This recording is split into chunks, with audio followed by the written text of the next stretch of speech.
mucha gente de lejos y por su sacrificio sé que el tráfico a esta hora no es fácil. Y en honor a eso le pido que me den unos minutos para comenzar. Algo muy importante, I'm going to do it in English in a minute. Para comenzar, le voy a pedir que por favor, también por prudencia y para que podamos disfrutar más elementos, que pongan sus teléfonos en silencio. Si alguien está esperando una llamada urgente, le pido que por favor salga del salón y cuando termine con su llamada regresa. Hi, good afternoon everyone. I'm really happy to see so many familiar faces. Thank you so much for being here. I'd like to thank you for taking the time. I know this is a very busy time, heavy traffic. Many of you travel from far, so thank you so much for being here. One of the things I'd like to ask is that if you have a cell phone, would you please turn it off or put it in silence so we can enjoy the event? And if anybody's waiting for an emergency call, would you mind just leaving the auditorium and we'll welcome you back when you're done. Just need a few more minutes to start. But somebody that just called the mayor of Lawrence, who's traveling an hour with traffic, asked me to wait a few minutes. Thank you. Thank you for your patience and thank you for being here.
Somos 10 personas.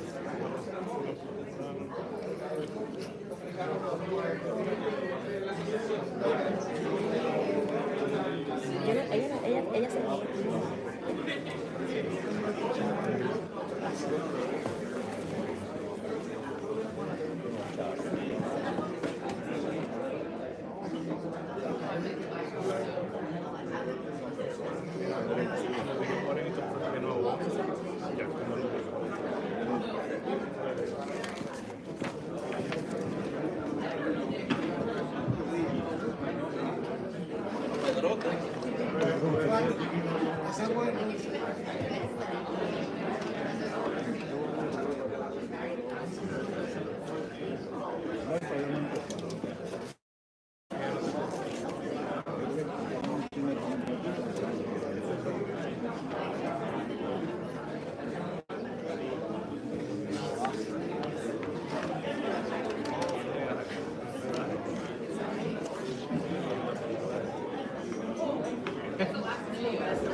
Good afternoon, everybody. We're gonna get started.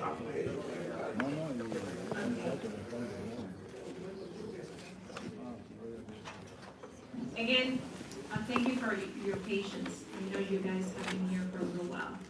Before we kickstart today's event, I'd like to introduce myself. I am Kathy Polanco-Berndt. I wear many hats, but today I'm an event planner and a strategic partnership consultant. I also founded the Multicultural Society of Boston. It is an organization that has a purpose to gather, create, and welcome communities of open-minded individuals that value diversity. We are extremely privileged to live in Boston, where there's so many different people from so many different backgrounds. The initiative of this event is from a student association. It's the Harvard International Relations on Campus. And their purpose is to make students aware of international relations. This association is preceded by Michael Pecoraro. Michael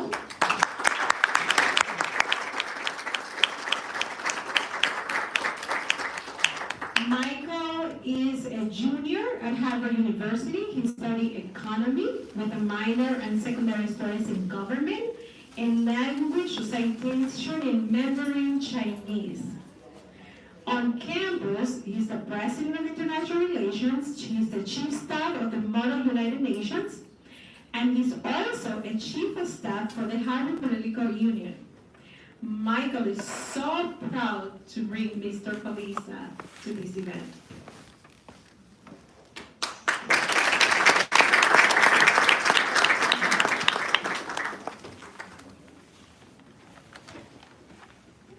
Thank you so much, Katie, for those kind words, and thank you all for coming today, really. This event has literally been months in the making. I just looked back at our email. I think our first email about this event was sent in October. So we've been planning this for a long time, and we're really proud that this all could come together. My name is Michael. As Katie mentioned, I am president of International Relations on Campus, which is a student organization here that hosts speaker events with international speakers and aims to spread the knowledge of international relations to the wider campus community. We have a great speaker for the Harvard community today. He needs no introduction, it seems like, but it's Minister Jose Ignacio Paliza. I specified to Katie, I said we want someone that's going to engage the Harvard community, someone young, someone who really believes and is passionate about public service, and she suggested Minister Paliza, and looking up his Wikipedia, looking up his work, I see that we could have chosen no one better. Minister Paliza is the Administrative Minister of the Presidency, the Chairman and President of the Modern Revolutionary Party, and the youngest senator when he was elected to the Senate for the Dominican Republic. He is here to have a conversation about youth, leadership, and public service, all very, very important subjects to students here at the Harvard community and in general. And we appreciate the student moderators that were here as well to introduce the panel a little bit more. I'll pass it back to Katie. Thank you all for coming. Thank you so much.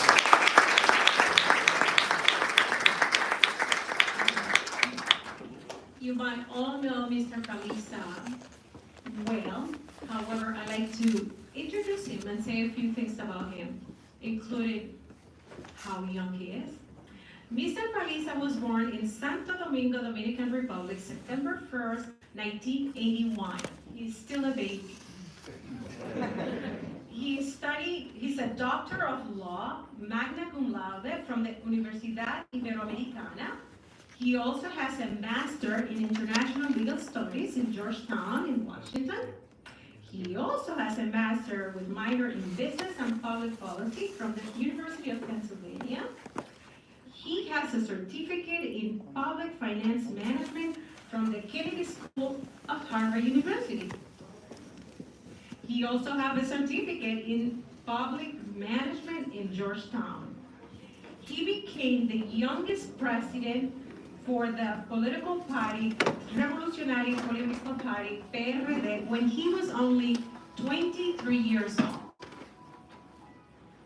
He was also the first and, well, the youngest congressman for his city, Puerto Plata, when he was only 26 in 2016. 27. Thank you, Minister. In 2018, he became the president of the Modern Revolutionary Party, PRM. And today, he's the administrative minister of the Presidency of the Dominican Republic and was also re-elected to be the president of PRM. So now I would like to show how early Mr. Paliza started with these ideas of public service and how things should be done. A testimony to that is coming up.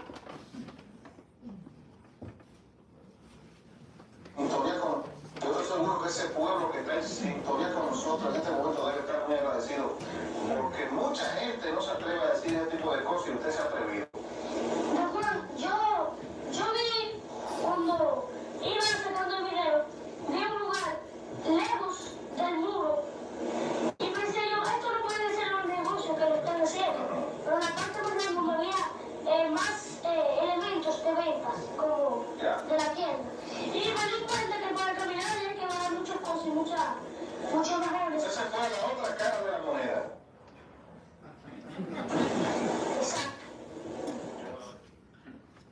So as you can see, he was a leader very young and he started speaking up. So we're so proud to have Mr. Jose Ignacio Paliza as our speaker.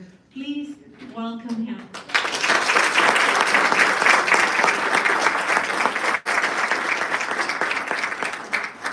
Thank you, Kathy. Thank you, Michael, for your polite invitation and for organizing this great event this evening.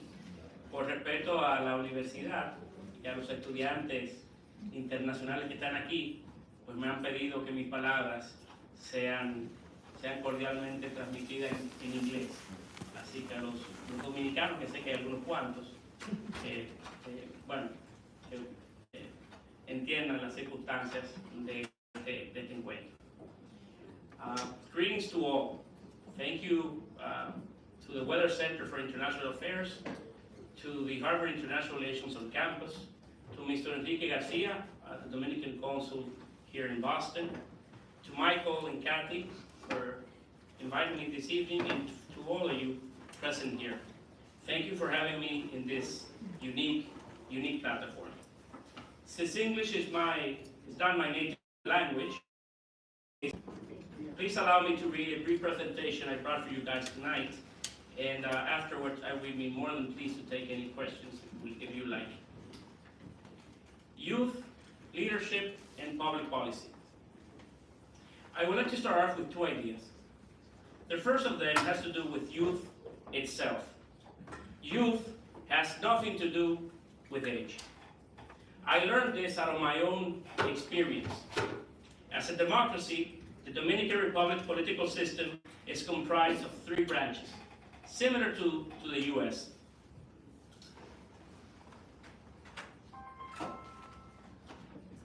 On my first day as a representative from my hometown, Puerto Plata, a small town located in the north part of the island, being the youngest member of our house at age 27, I met this 80-year-old colleague who sat right next to me, Don Hugo Tolentino Di, who would always have the most modern and progressive ideas among us. Often, those who we call or consider to be old may have a fresher view of life than younger ones. Youth is in fact an attitude. The second idea I want to lay out is that we are all political beings. From the moment we are registered after birth, we become subject to politics. Plato once said that one of the penalties for refusing to participate in politics is that you might end up being governed by those not qualified enough. This might be true, but it can make us wonder, is that enough of a reason to get involved into public service? Dr. Martin Luther King stated that life's most persistent and urgent question is, what are you doing for others? Naturally, whomever has chosen to dedicate his or her life to international causes or to subjects that concern us all as a global interconnected community like you have, has already made the decision to devote to others' well-being. I feel deeply identified with Dr. King's words. What are we doing for others? Please ask yourself that question every single day. Nevertheless, participating in public service, running for office in specific, brings its own challenges to bear. In 2016, against all odds, I decided to run for Senate. My opponent, the sitting senator who was running for his third re-election, had the resources, tools, and experience I lacked. But I was 34 years old, and he was much, much older. Out of 32 seats in the Dominican Senate, the then official coalition won 30. I was one of two opposition candidates who survived that election, and the youngest one of them all. While the Senate identified key social concerns that could be alleviated through the implementation of legal norms. For example, in 2020, we had more than 400 registered deaths due to consumption of adulterant alcohol. With the sponsorship on my behalf of the law for the eradication of illicit trade, contraband, and counterfeiting of regulated products, the Dominican government's control was tightened. 2 years later, no deaths were registered due to alcohol or adulterant alcohol consumption. While being at the Senate, I decided to face another important challenge, this time within my political party, the election for the presidency of the Revolutionary Modern Party, which, despite being the Dominican Republic's largest then opposition party, had about 70% of the voters' share. Although there were plenty well-versed and experienced party members running, I, the youngest one, was eventually elected president of the party, taking office in 2018. We faced a powerful opponent that had been in power for over 20 years and controlled not only the central government itself, but also exerted influence over the Central Electoral Board and the high judicial courts. Our party won the presidential election with 52% of the votes, and our coalition increased our Senate share from 2 senators to 20, becoming the predominant party in both houses. After serving in the Congress, I was appointed Administrative Minister of the Presidency. Among other things, the ministry where I currently serve provides administrative support to the presidency. Keeping the distance, it nowadays works as a mix between the U.S. General Service Administration and the Chief of Staff. As supporting wing of the presidency, the ministry acts to materialize the president's agenda in broad matters, but that include also innovation and transparency. As such, we held the first international forum on public innovation held in Santo Domingo just a couple of months ago, and the National Award for Public Innovation. Both have been successful attempts for motivating young individuals with social concerns to engage in the development of innovative projects that aim to improve aspects of public services or the government's approach to regulated matters. We're trying to open gateways for our public sector's hidden gems. Here's a small glimpse of our National Palace in Santo Domingo, built about 75 years ago.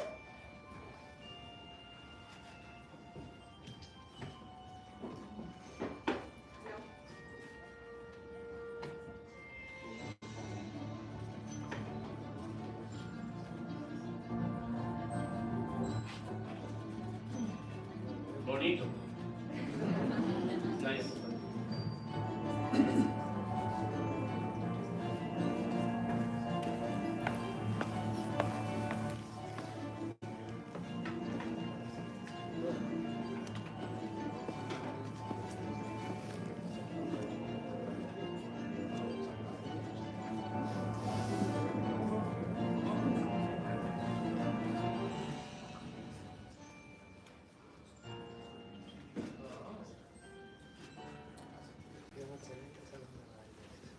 I'm certain that being able to serve from such a young age through public service has been a great privilege for me. It made me value the youth's potential for positive action. With nothing more than devotion to social causes from any platform, youth can undoubtedly drive change. See it for yourselves. In 2010, youth played a central role in sparking protest movement across the Middle East. Up to date, the Arab Spring has been of great remembrance. Students' demonstration in Venezuela and Nicaragua from 2017 through 2018 stirred up protests to overthrow the ruling governments, perceived by them, and by me, as barely democratic. In our case, in the Dominican case, there are many examples. The fight for the government to invest in public education 4% of our GDP, and the Marcha Verde, a nationwide protest against corruption and impunity, are some of them. More recently, in February 2020, the Dominican youth managed to call through social media a massive continuous nationwide pacific protest against or after the Central Electoral Board suspended municipal elections on the day they were being held. These are only a few examples of how young people have challenged traditional authority to impact a nation's political course in what they deem as a positive way.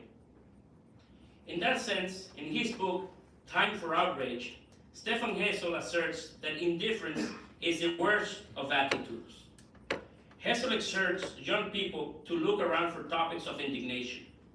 Indignation plays a fundamental role in politics since it fuels activities and contradictions. It moves us to act and to unite around certain causes in order to achieve common good. It was increased indignation, not increased fear, what mobilized voters in the 2020 elections in the Dominican Republic.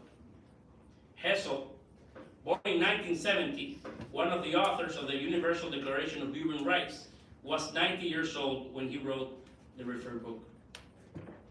As young potential leaders, I encourage all of you to promote progress rather than regression. We must try not to get lost in the superficial aspects of life. In his book, Decaying Progress, Professor Luis Racionero of Princeton, mentions that over the last 100 years, the world has advanced incredibly in the material aspects of science and technology, but has been stuck in everything else. He alludes to intellectuality, especially art and philosophy, is not progressing at the same pace as technology and science.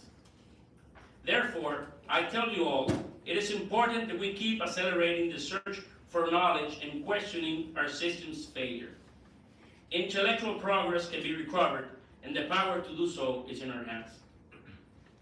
The world knows many examples of young individuals that have both stirred up change and fought against injustice. Since I'm a Dominican and we are in Boston, I don't know if in Boston or in Cambridge, there was a discussion everywhere. I feel tempted to mention one of ours, Pedro Martinez, our second player to be inducted to the Major League Baseball Hall of Fame. Pedro is a good symbol of resilience and tenacity. At the beginning of his career, he was traded by the Dodgers after having been clearly misjudged by Tom Lasordas, the Dodgers then manager, who said that Pedro would never go 5 innings as a starting pitcher.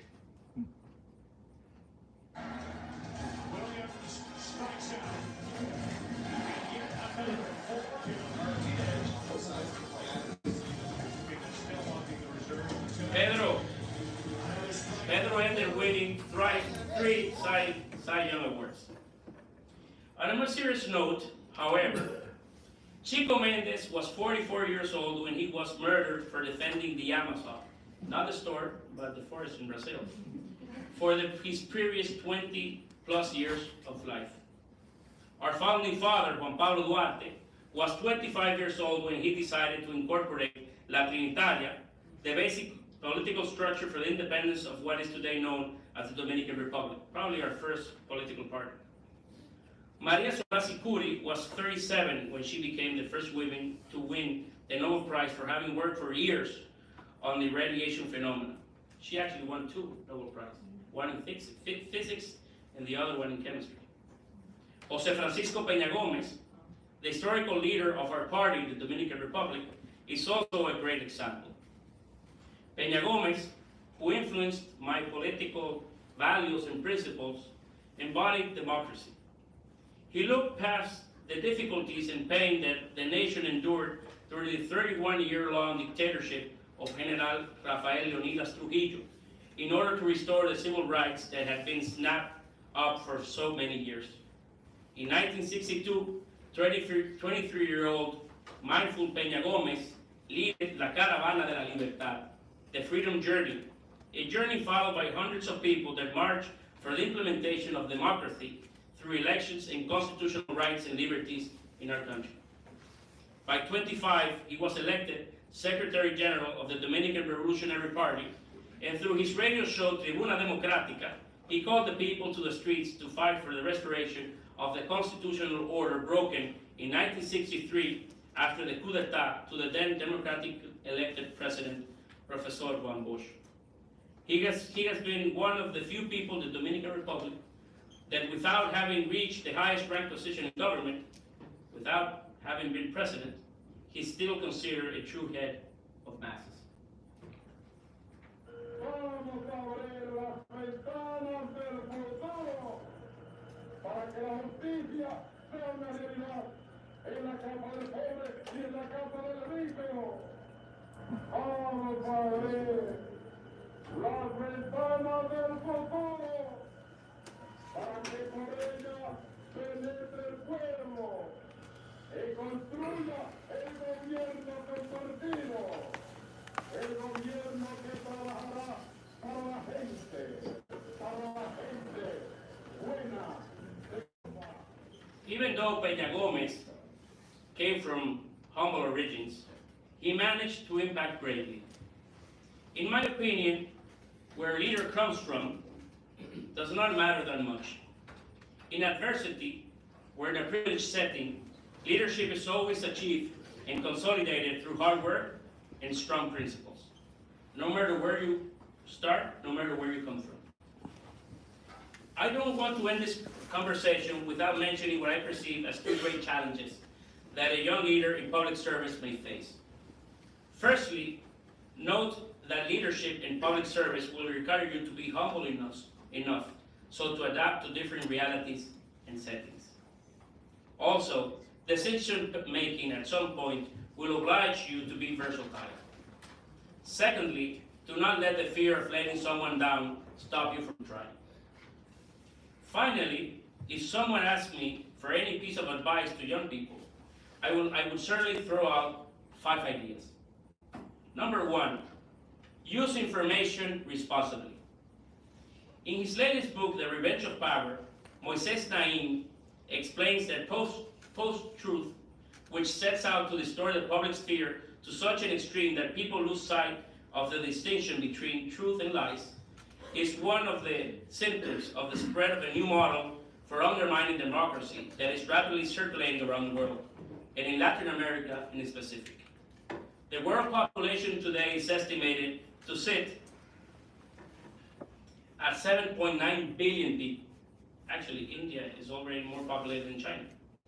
Of those, 5.3 billion are unique phone users, 4.9 billion are internet users, and 4.6 billion are active social media users. Global population between 15 and 39 years is approximately 3 billion.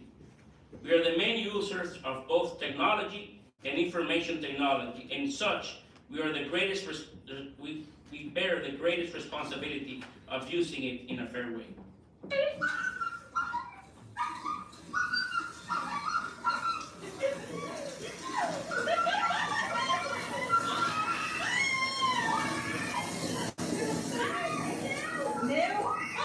As shown in that video, The power of information flow is today unstoppable. Use information wisely. Number 2, take care of the environment. The Brundtland Report defines sustainable development as development that meets the needs of the present without compromising the ability of future generations to meet their own needs. Although our great planet is constrained by the use of scarce natural resources, we've been able to enjoy the fruits of this prodigious environment. Nevertheless, we must commit to protecting it in order for us to not only keep enjoying it, but also to allow future generations of young people, to meet their needs.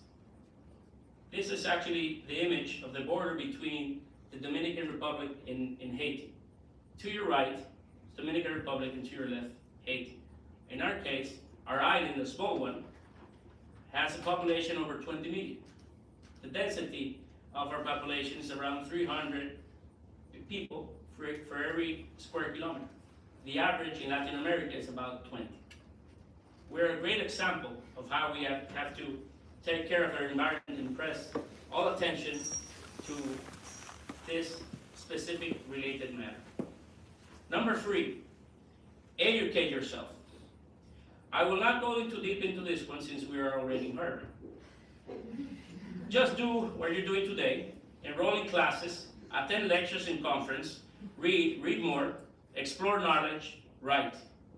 Educate yourself while bearing in mind that the one next to you is not necessarily your competition, but your ally. The one fighting for your job today, might be in a different country, in a different continent, and might speak another language. As Tom Friedman just suggested, the world today is flat. Number 4, be yourself within your tribe. Some people are likable. However, there's a huge difference between liking someone and supporting someone. Leaders should try to create meaningful bonds. One can only build a meaningful and sincere connection through genuine action. Therefore, be yourselves. Go all the way with your vulnerabilities, empathies, and uniqueness. Do not be afraid to take a pause to understand yourself, as it is the only way to understand the rest. The interaction between the I and the we is the key leadership element. To build strong relationships, leaders ought to consider themselves part of the same social group they represent.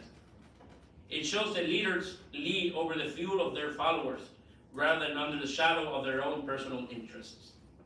A true leader is considered as part of a tribe, or as commonly said, as one of us. And finally, conduct yourself ethically. Nothing of what I said will matter if done the wrong way. We should commit to build a better society and to do it the right way. I sometimes like to think of a revolution of honest people, a rebellion of the people who want to do good things in a good manner. I've coined a phrase for this in Spanish, la revolución de los honestos. In English, it would be something like the revolution of the righteous. My father always said, when in doubt, do things the correct way, do things properly. The commandments I've learned in my many roles I've already undertaken in my public life has helped me serve without letting my values, priorities, and aspirations fall by the wayside. I certainly value some of the young leadership examples that I have previously mentioned, as Juan Pablo Duarte, Chico Mendes, and especially the determination of young Jose Francisco Peña Gomez to make a solid effort towards promoting democracy and the welfare of my country, the Dominican Republic, which I hope you visit soon.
Well, Michael, you have an open invitation to Dominican Republic. Many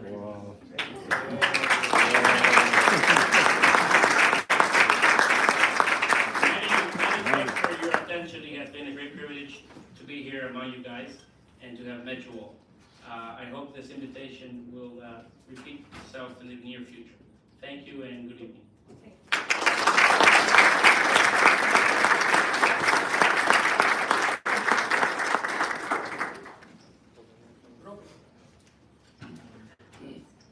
Thank you, Minister Paliza, for sharing with your career story and also for encouraging our students and the public in general to get involved. That is possible, that is important if you want change, to get involved, to ask yourself, what are you doing to make it better? And now I'm gonna give the audience a minute to put their phones in silence because we're gonna start a conversation. We have two wonderful students from Harvard that are going to have a few